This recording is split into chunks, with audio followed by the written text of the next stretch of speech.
In the time before iron and empire, when gods whispered through grain and thunder, there lived a maiden of light and of shadow. Persephone, daughter of Demeter, was not merely abducted, she was initiated. She was not only the lost, but also the returned. Today, we begin the untold journey of Persephone, bride of the underworld, mistress of rebirth, and goddess of the hidden path. Persephone was born of the harvest.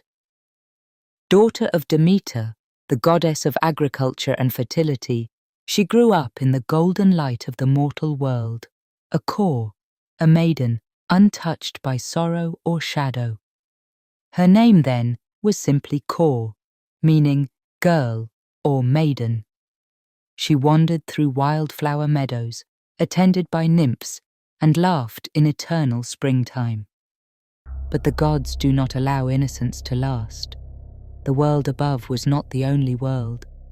One day, as Persephone bent to pluck a rare narcissus, a flower sacred to the underworld, the earth split open with a roar. Hades, god of the underworld, emerged from the rift in a chariot of obsidian and gold. In one motion, he seized Persephone and dragged her beneath the world. But what is often called an abduction may have been a calling. In the ancient mystery traditions, descent into darkness is not always a crime. Sometimes it is a rite of passage. In the Orphic texts, Persephone is not simply a victim, she is chosen. The narcissus itself is no ordinary flower. It is a signal, a key, a trap for those destined to die and rise anew. And what is death but initiation into a deeper layer of truth? Demeter searched the earth endlessly, her cries echoing from peak to sea. No god dared speak until Hecate, goddess of liminal paths, whispered what she had seen. With Helios, the all-seeing sun, confirming the truth, Demeter's grief turned to wrath. She withdrew her blessings from the land. Crops withered, seeds rotted. Winter crept over the earth for the first time. This was no mere tantrum. Demeter was not just a mother, she was the cycle of fertility itself. Her sorrow was famine. But the myth, as told in Eleusis, teaches that all barrenness is temporary. There is a return, a revelation, a reunion. When the gods intervened, they brokered a compromise. Persephone would return, but she had already eaten 6 seeds of the pomegranate, fruit of the underworld. This act, whether by trickery, accident, or choice, bound her to Hades and to the world below. The pomegranate is no ordinary fruit. In ancient symbolism, it is the womb and the tomb, the many within the one, blood red, hidden, sacred. Esoteric teachings liken the pomegranate to the high priestess in tarot, keeper of hidden knowledge, sitting between 2 pillars, one of light, one of dark. So Persephone became not just daughter of Demeter, but queen of the underworld. She is the veil, the threshold, the guardian of mysteries. From that day forward, Persephone lived a double life. Half the year she rose to the surface, bringing spring in her footsteps, blooming fields, and her mother's joy. The other half she descended, ruling the realm of the dead with cold poise beside her silent consort. This is not merely myth, it is metaphysical code. To the ancients, Persephone's story was not about agriculture alone, it was about you, your soul, the core, descending into matter, your body, the tomb from which your consciousness must rise. In the Eleusinian mysteries, initiates followed Persephone's path in ritual silence. They fasted, walked in darkness, then emerged into a great hall filled with light. What did they see? None ever said. But they came away transformed, fearless in the face of death, for they had followed the queen below and returned. In art, Persephone is often flanked by serpents. symbols of transformation and eternal return. In older cults, she appears with a torch, not to burn, but to illuminate the way for lost souls. She is sometimes shown with poppies, the flower of sleep and dream, or with a veil, half lifted, hinting at truths not yet seen. In the underworld, she does not scream or flee. She reigns, and yet she does not harden. She is not death. She is the silence in which all things gestate. Just as a seed must split open in darkness before it can rise. Persephone did not become queen through conquest, but neither did she remain a captive. Hades, god of wealth and shadow, does not rule her. In some depictions, he sits beside her, silent, while she judges the souls of the dead. She determines the fates of the newly arrived. She decides what is worthy of rebirth and what must remain in shadow. This is not a tale of stolen innocence. It is a tale of transmutation, from maiden to mother of the unseen. And so ends the first descent. Persephone is not what she seems, never merely lost, nor only found. She is the path between worlds, the seed and the stalk, the veil and the torch. In the next segment, we'll explore the temples that bore her name, the rites kept in silence, and the sacred roles she shared with Hecate, Demeter, and the dead. Subscribe to walk deeper into the ancient mythos and uncover the mysteries that only Persephone can reveal. In the hush of sacred night, where incense winds through olive groves and moonlight touches marble, the name Persephone is not spoken lightly. She is not merely a goddess, she is a gate. In this second chapter, we enter her sanctuaries, walk her rites, and meet the forgotten goddesses who guard the thresholds with her. Persephone was not worshipped like the gods of sky and thunder. Her temples were often underground, secluded, or hidden within groves. In Locri, southern Italy, she was honored as Persephone Melena, the Black Persephone, where terracotta tablets depict her as both bride and judge, flanked by sacred animals. In Eleusis, her presence was veiled within the greater mysteries, rites so secretive that not even whispers survive. What is known is that initiates passed through darkness, reenacting her descent. In Enna, Sicily, said to be the site of her abduction, her temple stood over a deep chasm in the earth. A cave, a gate. These places were not for public festivals. They were for transformation. They were for those who dared to look beneath. Demeter, the mother, the nurturer, the earth in bloom. Persephone, the daughter, the queen, the soul that travels. Hecate, the crone, the torchbearer, the guide through darkness. These are not three separate goddesses, but three aspects of the sacred feminine. In some rites, Persephone is the new moon, Hecate the waning, Demeter the full. Together they govern the seen and unseen. Hecate leads the soul to Persephone. Persephone holds it. Demeter restores it to flesh. The ancient Greeks saw time not as a line, but a cycle, life, death, rebirth, all guided by the Trinity.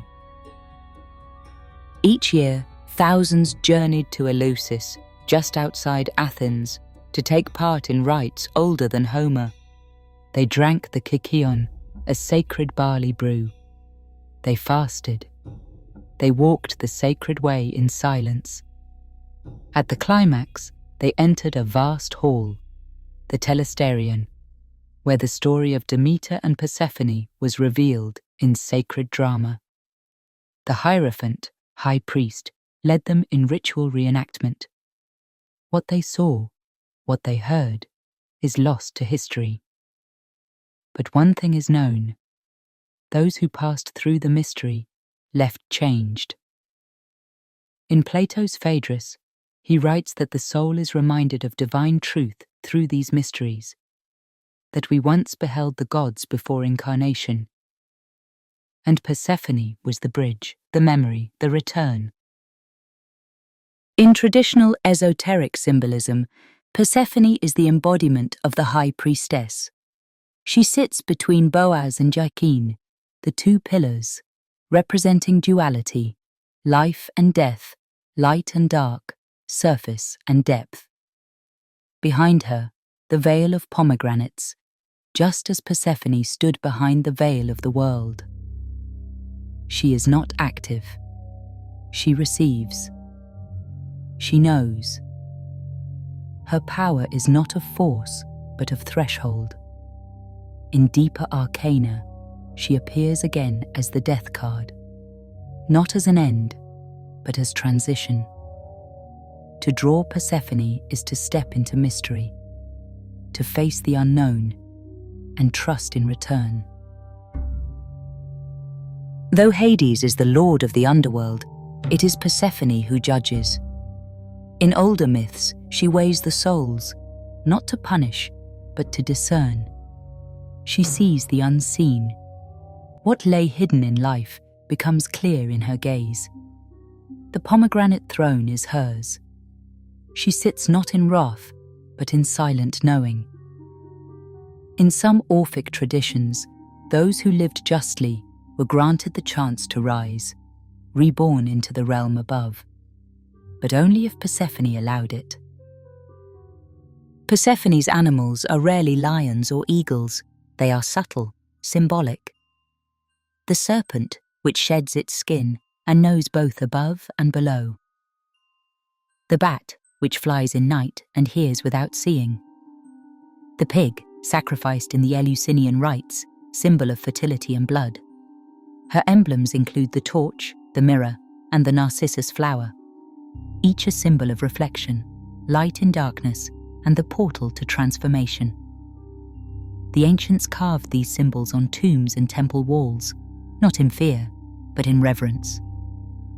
And so Persephone deepens, not just queen, but cipher, not just bride, but gate. Her temples whisper, her symbols remain. Her rites survive only in fragments, but her presence endures in every cycle of descent and return. In the next segment, we will walk deeper into her sacred myths, from Orphic secrets to her role in guiding souls across the veil, and discover the final revelations kept in shadow. She is the last face the soul sees before rebirth, and the first it forgets. She is the song beneath the silence, the thread through the labyrinth. In this final chapter, we follow Persephone beyond the myth, into Orphic secrets, forgotten names, and the soul's most sacred journey. In the Orphic mysteries, Persephone is not just daughter of Demeter, she is the cosmic womb. The story is deeper, darker, and more divine. In some Orphic hymns, Persephone is the mother of Zagreus, a divine child born of Zeus and Persephone herself, a sacred union where Zeus takes serpent form. Zagreus is dismembered by the Titans, and his heart is saved. From it, Dionysus is born, and humanity. According to this tradition, we are formed from the ashes of the Titans who consumed Zagreus, a fusion of divine spark and titanic darkness. Persephone, as mother of Zagreus, becomes the source of all souls, and thus she is not only queen of the dead, she is the one from whom we descend. In Orphic eschatology, the soul descends from the stars, passes through the planetary spheres, and incarnates in the body, the tomb of flesh. After death, it must find its way back. Persephone meets the soul at the threshold, her judgment not of morality, but of memory. The initiate is taught to say upon death, "I am a child of earth and starry heaven, but my race is of heaven alone. I have come thirsty to the goddess. Give me to drink from the pool of memory." Only those who remember are allowed to pass beyond Lethe, the river of forgetting. Persephone is the one who allows the soul to drink or remain in the cycle. The ancients gave Persephone many names, few survive. Despoina, the mistress, a name spoken only in hushed tones in Arcadian rites. Praxidike, the enforcer of justice invoked at night by the wronged. Pherapapha, the bringer of light, a title preserved in Orphic hymns, paradoxical for one who rules below. Melinoe, a spectral aspect who wanders dreams, half light, half shadow. Each title reveals a layer, a facet of her paradox. She is innocence and vengeance, stillness and judgment, cold as the tomb, fertile as the seed. To the uninitiated, Persephone is a contradiction.